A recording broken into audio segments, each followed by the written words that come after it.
Panggang Kulon Progo Binangun. Seneng aku ngrungokke mulan iku. Ciri khas Kulon Progo kuwi apa tenan? Kaya kaya geblek kae ngaji khase Kulon Progo. Lagune ana geblek Kulon Progo.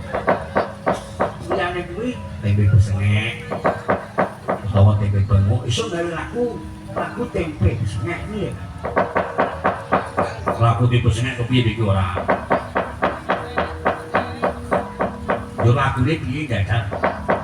Ha sesuk gawe kene kare. Nek gawe lagu iki gampang. Yo nek iso gawe yo sesuk. Wis diaturke iki mau pamundhutane dek dipinangkani. Oh ya.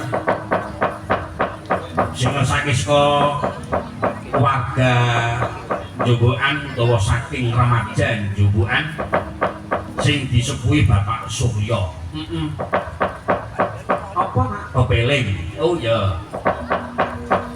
Dibawani. Sing bawani sapa? Wira Swara. Wira Swarane Pak Edi. Pak Edi ini garwane Bu Deni. Oh. Sing kang dadi Edi Ndok iki Pak piye? Aku yang didok biye iki. Lah bakul ndok bebek. Kayak iki ngastana ing Satpol PP.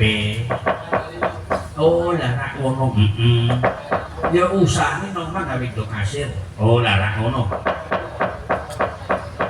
Mulane kok rezekine mlumpuk.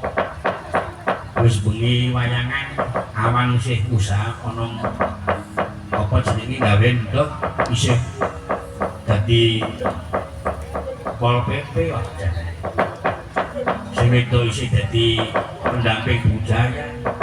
Saking sibuke ora tau ketemu sing wedok nek nang omah kuwi. Mergane do sibuk dhewe-dhewe. Ayo Pak Edi dibawani.